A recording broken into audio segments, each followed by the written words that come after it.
This episode is brought to you by the Witty and Gritty 5-Minute Mini Journal. It's centered around Ephesians 6:10-18, known as the Armor of God. Once you download this freebie, over the next 7 days, take a few minutes each day and dive into what the armor of God is and why it's important to Christians in their daily walk. You can find this at wittyandgritty.blog. We'll link it in the show notes. Welcome to the Witty and Gritty podcast, where we believe that lifelong learning and relentless determination are essential to developing your passions and reaching your goals. Here to help you along the way are the hosts of the show. Take it away, ladies. Hey y'all, I'm Brooke. And I'm Farron. As educators and high achievers, we're passionate about providing our listeners with effective strategies to help navigate life's obstacles and reach your goals sooner. Join us as we break down credible research that gives you a fresh perspective and challenges your limiting beliefs. Laugh and grow as we share personal anecdotes and interviews from people that have demonstrated what it takes to be successful. By implementing these practices, you will develop your unique skill set and learn how to better serve your community. Get your mind right. And enjoy this time designed just for you. This is episode 111. 111? 111st, if you're the Hobbit, right? Yeah. My 111st birthday. Anyway. It's all ones, so make a wish. Yes, one. Or it's all computer and there are no O's. However you want to see that. Yes. Anyway, episode 111. And we are wrapping up our Atomic Habits series with interviews, and surprise, we're interviewing all of the three of us here. So, of course, it's Brooke, me, Farron, but we also have Emily. Wah, wah, wah, wah. Hi. You guys might not know this, but we have recently launched a journal line, and it's full of fun, quirky journals that you'll actually finish. So, Farron, do you want to speak into a little bit about why people will actually finish this journal? Yes. Well, first, they might be wondering why journals. And if you haven't noticed, every book that we've covered and just about every church leader that we've interviewed has talked about the power of journaling and thinking about what you're thinking, and journaling is the best way to do that. And so when we were trying to think of a way to better serve the community, our community, we thought, why not journals? Because when we looked for journals, there wasn't one out there that really fit what we were looking for. And so that is where 21 Kicks journals came from. And it's one that you'll finish because 21 days to journal. And if you haven't done the math, there's usually 28 to 31 days in a month, which is nice because it gives you a little bit of leeway if you miss a day here or there. So that's my favorite part. If you miss a day, no need to give up or double up. Take your time with it and enjoy it. They're fun as well as helpful. And also beautifully designed. And that's where Emily's role comes in. So me and Farron thought of it and we said, hey, Emily, can you do the things? And she said, yeah, for sure. I got you. So there's that. Thanks, Emily, for being the part of the three amigos now of 21 Kicks journals. I'm so excited. I bring 7 kicks. Yeah, I bring 7 of the 21. Well done. I love it. Math. all this quick mental math. So this interview, since we're interviewing ourselves, which we haven't ever done, there's that. So we have each secretly come up with 3 questions and we will pose it to the group. So Farron would ask a question and Emily would answer it and I would answer it. And then Emily's going to ask a question, then I'll answer it and Farron will answer it. And then we'll go around for 3 rounds. So we have the question themes of business question, a journaling question, and then just a fun / random question. So we'll end on that one because it's probably going to get weird. That's my guess. Knowing us. Business first, people. Okay. So with business, how do you guys structure your project management when it comes to prioritizing tasks, especially when you feel like you have to do all the things right now? So I am a list person and my lists have sub lists based on priority and desire of if I want to do it or not. I don't want to, it's at the bottom. Exactly. I mean, there's rating systems on the list, but yeah, I'm a big just pen and paper list person. And even when I had like was a wedding planner and had multiple weddings. All of the weddings had lists, and each category within the wedding had lists.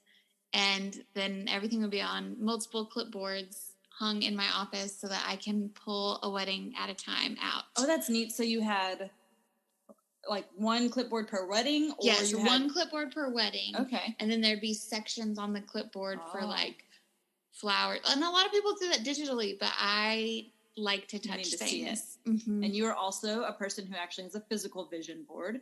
Yes. Which is really neat as well. And last time we chatted about it, you actually it's like an old window with all the different frames in it, and she has each pocket of life, which is a really cool idea to do that. So yes, I love that. That just helps. I need to see it and to be able to touch it. So that's my list on list. Very low tech project management system. As far as project management goes, if I look at the due dates and see what is coming up, because typically if I have 3 things to do, I want to do the first thing first because it's due first and I need to get it off my plate. And let's say I have 3 things due on the same day, then I do something called Eat Your Frogs. And me and you have talked about this before, Farron, and it's that Mark Twain quote where it's like, if your job's eating frogs, best do it in the morning. Like, yeah, if I've got it, my job is to eat frogs, I'm going to do it when I wake up so I don't have to dread it all day long. So I'll pick the ugliest, worst thing and do it, get out of the way. That way I can do the rest, because usually that's going to go faster. And those are more fun for me. So eat my frogs. Farron, do you want to answer your own question? Yeah. So I think I heard this actually from Rachel Hollis back in the day, years ago, and it stuck with me. But writing, I'm much better at in the morning. So then in the afternoons, I do more of the creative or mindless tasks. So I think sometimes it can be overwhelming if there's still more that I want to write, but I'm tapped out in the evenings. And so then I end up wasting more time and scrapping it all the next morning when I go back to reread it. So some of that is letting a bit of that control go. And just going with my peaks at my peak time, do the hardest task then, and try to push the other things to the end of the day. I like it. Well done. All right, Emily, your business question. Oh. And I don't get think time this time. Okay, here's my business question. I barked up a different tree. Emily's a 7, everyone. If you were a heroine in a Hallmark Christmas movie, what small town business would you own? Okay. Brooke? Okay. Small town business. What would I own? I am from the small town? Yes. You are the, I don't know, you're the heroine who is overworked and can't remember the meaning of Christmas, blah, blah, blah. Mm-hmm. What's your small business? I think it'd be fun to have a little bakery. I'm not... because I would want to do my own dang recipes. Like, don't do the puppy chow recipe on the box. Do mine. Plus, I love dessert a whole lot. So I'm going to go with something a consumable food, like cookies, cookie decorating contest, or dessert contest, hot chocolate when you walk into the little shop. Farron? That's tough. There's so many things. Like when they say... Pick one. Anything. Pick anything. I mean, I go straight to like arts and crafts, which I feel like is right up there with baking. But to be the heroine, I'm trying to think of a type of work that would have me bogged down and forgetting the meaning of Christmas. So maybe more like a Christmas photographer. And man, everyone's just wearing me out because like they want their family pictures in time for the Christmas cards. And I'm like, forget the Christmas cards. I'm over it. So there. That's what I would be. Oh, I feel like that story writes itself. Yes. Way to stick to the prompt, too. It is a competition, and I'm going to win. Yes, you are currently winning. Good job. All right, Emily. What would your answer be? Oh, I don't know. Maybe I would own a diner. I always think I'd do well as like a waitress at a diner. That's I feel like my personality could fit that well because you don't have to be nice to the customers. As a waitress, get out. Not in a small town diner, but you can also be like the one that's like, Oh, hey y'all, how you doing? It's midnight and I'm still working, but I'm happy about it. So I don't know. I feel like I could do that. Overrun. Yeah. I get it. Man, and someone well leaves done. me like a weird tip or has like a secret message on it, and then that's how my Hallmark story good. goes. Okay, my business question is, how does your Enneagram number affect your work life? Well, my new venture includes convincing people the right way to teach reading, and other people think they're right. And so sometimes you're going to run into differences of opinions. And so trying to get the facts out there while knowing you can't please everybody, that's going to be a bit of a challenge. And kind of like my business question, I think that a lot of times it feels like there's so much to do and it all needs to happen right now. So then I do nothing. But anywho, the people pleasing and the energy depleting of the amount of stuff that needs to happen. So that is going to be the con, but the pro is going to be that I can see from different viewpoints. So I've gotten feedback on some things I've updated, and people just were like, it was so easy to understand and easy to use. And so I think being an Enneagram 9, that it's helpful to be able to look at something from a lot of perspectives and try to word it in such a way that people will understand. Okay, so I'm a 7, and in business, I like to do 8,000 different things. And that has been difficult because the popular business vernacular these days is niche down, find your niche. What small group of people are you, or what, how does everything fit through one lens? And that's just not what I do. So I have decided to embrace the fact that I do whatever I want. And one day it's this and the next day it's that. And you know what? I'm just going to assume there's an audience for that and just keep rolling with Enneagram it. 7s. Exactly. Or people who just don't want to feel boxed in. Yes. Don't pigeonhole me. Yeah, that's a good one. I like that. Yeah. Would you like to answer your question? I think how Farron, you have had to kind of navigate not pleasing everybody. Mine is more of, it's never going to be perfect.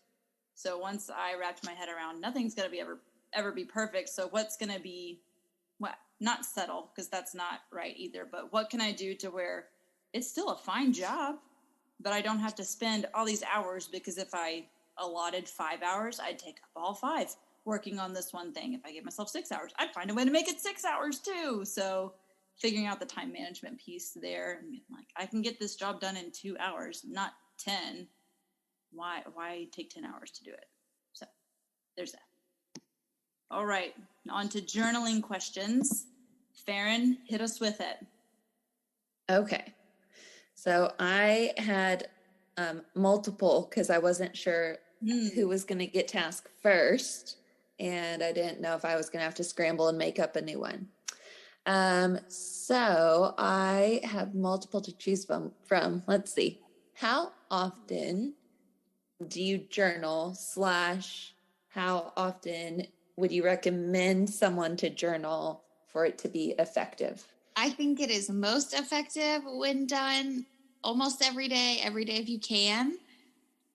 Have I managed to accomplish that for more than a week? No, never in my life. No, never. So no comma, never. It's a do as I say, not as I do situation. But I strive to be better at that. Yeah, I agree with you, Em. If you could even just do, ideally, 5 minutes a day, every day, if you have the opportunity. Anyone can find 5 minutes. You just have to be creative in finding it. What is your ideal journaling setup? So, like, would you do it at a certain time? Do you have colored pens? What's your ideal journal vibe? Alone would be good. No one needing a snack at all. So if that's why I like the 5 minutes a day kind of thing. Because if it's longer than 5 minutes, someone needs something. So ideally, nobody's bothering me. I don't care when, where, how. Just nobody bother me. That'd be great. That would be my ideal. You don't ask for much. Just uninterrupted, preferably. Yes. I just got back from our annual lake house trip. And so my list includes a view. And if it incorporated water, that'd be nice. A nice candle, not too bright, maybe a lamp. Cold, but not so cold. Like I want to be like layered up and definitely not interrupted. Oh, and coffee, like hot, not cold because I got interrupted. And a good mechanical pencil. That's mine. I like the gel This pens. is my ideal setup. Oh, yeah? Yeah, I'm with Easy. Farron on that one. Look at you guys. Well, it sounds pleasant. I wouldn't say no to any of those things. I would definitely say no to the mechanical pencil for sure. Actually, I'd watch a video, like those Like an just- ambiance thing? Yeah, like a video of Farron journaling in that situation. Farron, we're going to film you journaling. And I can just watch it and be calm. I would watch that, actually. That would be like a thing while I got work done. All right, coming to our YouTube channel, it'll be Farron journaling. Yeah, I can narrate the journal entry too, like guided meditation. It'll be great. Okay, well, aside from a 21 Kicks journal, obviously, what other journal do you like /love/recommend? So this one actually came from Brooke, but it's the 1 line a day journal. Sets the expectation nice and low. Feels like you can accomplish it. There are some days though that I want to write more, but there's not very much room. But it is nice. And I even got one for my kids. And so their writing will look different. We won't be able to read like the first year. But yeah, and then it's kind of instilling journaling habit, if you will. Sometimes they don't want me to read it, and that's fine. I'll read it later. No, I won't. No, but because they're young, it's easy to write one sentence. But my oldest, she's wanting to write more, and my youngest is just kind of over it. So I post-it note things in there. So, because she wants to have the journal, but she doesn't want to do the writing. She's in kinder. So I understand. That's a fabulous idea. That's I love a really good idea. All right, Em. I like a journal with no rules. Mhm. So I like no prompts, no anything. Just give me that blank paper. I don't even care if it's bound. Mm-hmm. Just one Computer sheet of paper. blank paper. Slide it on over. But I want all the accoutrement Mm. to tape and Mm-hmm. whatnot in there. Yeah. All right. Yeah. Very cool. Farron, I'm with you. The 1 line in a day fits with the theme of don't interrupt me. I just need 5 minutes. If I could do that, that'd be great. And it is a small space, like you said, but until we are out of the phase where people don't constantly need stuff, I think that would be my next favorite aside from our journals. But yeah, wrapping it up with the last round of questions. It's our fun, random one. What's even going to happen? What are you about to ask with the way you're acting? My question is, on the topic of habits, did y'all have any quirky, odd habits as a kid? And kid can be from the time you can remember through high school, not the present times. I have an answer in my brain somewhere. Let me think. Yeah, this one's hard. This is a really good question. I can start with my answer. Yes, you Yeah, do that. start. We rack our brains. Mhm. I know I was weird. Gotta find it. I was pretty OCD with things. And so the whole not stepping on a crack to break your mama's back, I stuck with that one way longer than I should have. How long? I mean, probably high school. Probably high school? Yes. And like if I was going upstairs, I would count them and I would see if my right foot and left foot had the same number of steps. Or if I was like chewing food, like making it even on both sides of my mouth. Oh. Even. I was all about everything being fair and being even. I liked even numbers. I liked numbers. Feeling even. Yeah. Yes. Now I had to make up for all the cracks my siblings stepped on. So it was fun. There were 3. You had to cover 3 other people. I did a weird thing. Okay, This what's your occurred to weird me. I did a really weird thing as a kid, like little kid, like kindergarten through like the first couple years of elementary school. And I did not like, the seam on socks that goes across your toes, Yes, and they yes. like knotted at the ends. That knot on either end like really bothered me because it would move and it might make my toes hurt or something. So I used to cut my socks to where there was like a hole on each side so that there would be no knot. And I did that for a long time, and it really was strange. My brother had the exact same problem. They had to cut the ends off just like you did. Really? Yes. And you know what? Socks were not good back then, and now they're great. So yeah, I know now they're all seamless who socks. hated this problem fixed it. Good job, whoever that is. I guess my weird thing was I had 3 imaginary friends. It took me a minute to get there, but I found it. Yep, Jill, Mikey, and Terrence. Terrence. Yeah. Terrence sounds like trouble.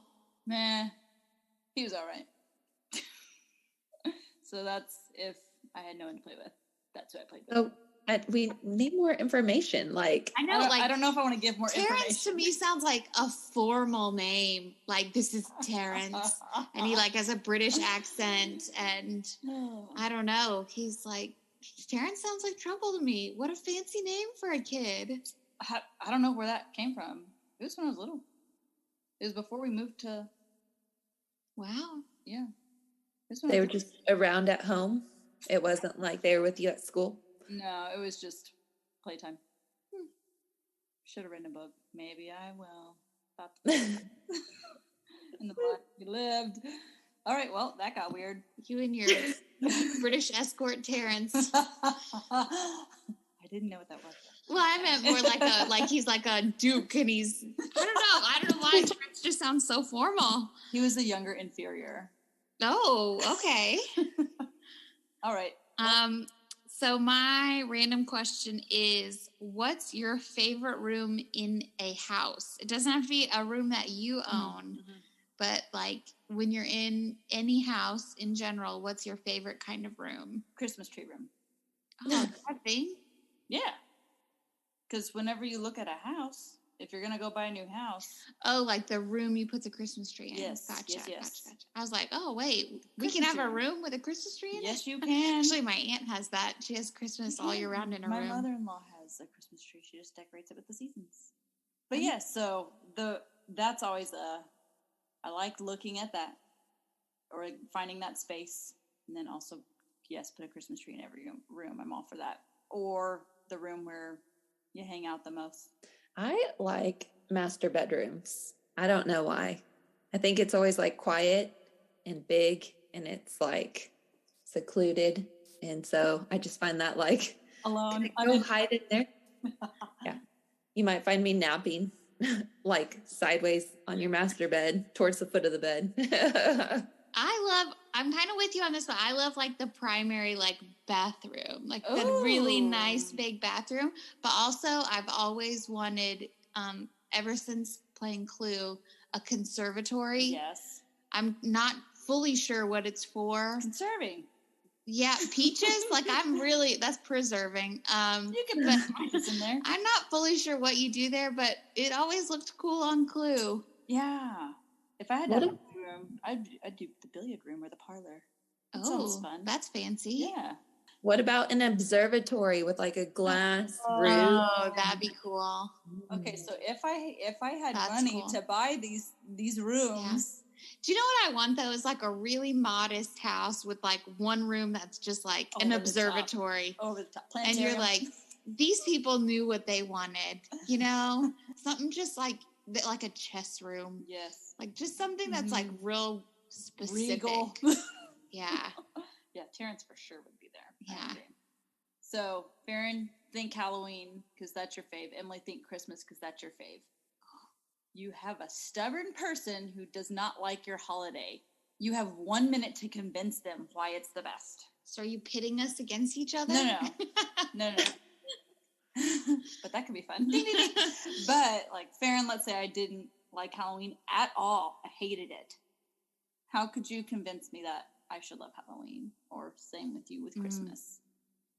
Because you're all Halloween, you're all Christmas, and I love them both. I love them both. So, but to the people who we know who, what would you say to them? Okay, so the reason why Halloween is one of the best holidays ever is because it's the start of the holiday season. So the seasons are changing. It's really beautiful outside, and Halloween's the kickoff. You change your house to all the fall stuff. For all you pumpkin spice latte folks, that comes out.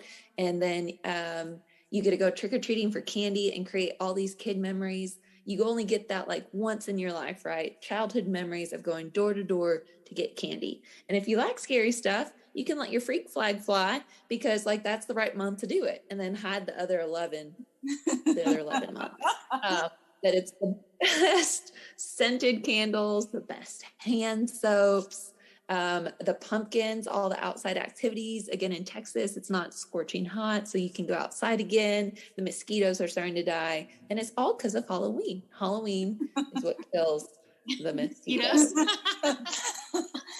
That's it. That's the one. Well done. Okay, Emily. Oh, that is hard to follow. Christmas is fantastic. And it's because it's kind of like everything's like, it's the end of the year. It's like the death of the year. Like everything is like getting dark and kind of gloomy. All of a sudden you go to work and it's dark, and you come home from work and it's dark. But then it's Christmas and you have cookies and hot cocoa and there's glitter everywhere and people just sing outside, which they should do all year round. But it's like people finally let themselves be joyful. And that is very nice to see. People openly being joyful and kind of like silly. Yeah, I didn't understand the line like the thrill of hope until I was older, getting to see like my kids or other people just excited about the season. Yeah. That thrill, like, ooh, what's going to happen? And then Farron, of course, with Halloween, that's the reason the mosquitoes die. So I also like hand soap being one of the best reasons to like Halloween. Mosquitoes are dead. Your freak flag and you got good hand soap finally. Hand soap, baby. I love it. Oh my goodness. We're just the match made in heaven, everyone. All right. So that was a fun way to end the Atomic Habits mini series. And for all of you people looking for things, it's Instagram 21 Kicks Journals. And we have our Etsy site. That should be up soon-ish, if it's not up already.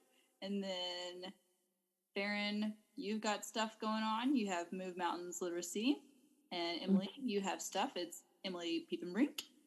That's how you can find all of us. And there's that. Mm-hmm. Do you want to... So, y'all know me and Farron, but y'all don't really know Emily. So, why don't you... give like a 1-minute bio. What you doing? Sure. So I am Emily. Yes, you are. And I'm an Enneagram 7, and I'm a Slytherin, and I'm the fun kind. And my background is all in creative arts, and I am a graphic designer and an artist, and I do all sorts of fun things on my graphic design page, which is EmilyPiepenbrink.com. And then my kind of more wild glitter forward work is the Happy Ginger Co. And that's all sorts of other fun things. So yeah, great creative outlets. Mm-hmm. So we'll link all this stuff up. We've got currently, we should talk about the 3 journals we have. Let's do that. Our 3 journals that are out and about. You can catch them out in the wild on this Etsy shop. Or if you are into wholesaling, contact us because we got you there too. And Farron, why don't you start with your favorite? We already know what it is. Yes. Well, first, I love that you say the journals are out in the wild. I'm picturing them roaming in herds in the forest and a butterfly net maybe to catch young journal. Yes. So we have 3 journals, and the first one that was created is the Halloween journal, and it is obviously my favorite, as you just heard in my elevator pitch moments ago. But I think all Halloween lovers will really love that. All fall, October Halloween lovers. Man, Brooke and Emily team, the prompts are amazing. The images are amazing. The whole style and format. I can't wait to get it out there into the world and even into the scrapbook community. So I'm going to show you guys some ways that you can tie in some scrapbooking / journaling. So I can't. These journals, they're thick and heavy that in any event a mosquito did survive, you could smash it. Yes. You could embellish your journal pages with real blood from the mosquitoes. You know what? They would love that. Yeah. Perfect visual representation. Thank you, Farron. All right, Emily, what journal do you want to talk about? My favorite journal is Cherry Cherries. It's our blank journal, so it doesn't have any prompts. It's kind of a fruit-themed journal, so it's got really adorable, since I made them, icons of fruit, and it's just like something that makes you look forward to the next day, and there's a way to count down your 21 days in a really cute way, and you can kind of just do whatever you feel like you need to focus on. I like that. I like how you spoke into I don't want rules. Don't give me rules. I want rules. Don't give me the rules. Okay. And so I'll talk about our gratitude journal, and it's not your typical one because you know how it's just not our style. Like I am thankful for, or I am blessed because, and those journals are great. They're just not for us or some people who are listening. So it's more, the prompts are more of like, nobody likes a Debbie Downer. What's something awesome today? And then you write about it. So it's that little kick in the butt that you need. So if you have a sarcastic friend, or you are the sarcastic friend, but you know you should probably practice gratitude, this one is going to be the one for you because it's going to make you laugh. And then you're like, oh yeah, I got to write something that happened today that was positive. Let me do that. So yeah. Yeah, I like to think of the gratitude journal as when you're venting to a friend and she tells you, get off your butt and go do it, or like, yeah, that really sucks, but guess what, you gotta do it anyway. So it is, I really love it. It's like a friend in a book. An imaginary friend in a book. Y'all don't need to hold that over me. I don't know why I said that out loud in public for the world to hear. What were their names? Jill, Mikey, Terrence. Can't forget that one. I feel like Jill is the gratitude journal. Why? I don't know. It just feels right. All right. If you want to name your journal Jill the journal, go for it. I feel like, what are you thinking? Which one's Terrence and which one's Mikey? I feel like Mikey sounds like Michael Myers. Oh, yeah. There we go. Okay. So I get Terrence. Terrence, you better be kind to Cherry Cherries. He's going to love it. Okay. So you guys, it will attach all the Instagrams for the internets for y'all and links to all the people site stuff for all the things and the things with stuff. Yep. Clear as mud. Mm-hmm. So that wraps up episode 11, Atomic Habits miniseries. And that was lovely. It was fantastic. Fantastic. Okay. Stop it. Huzzah! We help hardworking Christian women get the growth they want by giving them the tools they need in order to have more joyful lives. We love providing our Christian-based personal growth podcast to our listeners at no cost. If you are enjoying the content, please consider supporting our mission by donating to our Patreon. We're a small team creating the show for our community by researching, recording, and producing the episodes ourselves. Any amount is greatly appreciated. Your support will help offset the cost of making and hosting the show. As a thank you, you can receive exclusive access. For more details on specific membership tiers, visit our Patreon page. Go to patreon.com/witty and gritty. We've included the link in the show notes.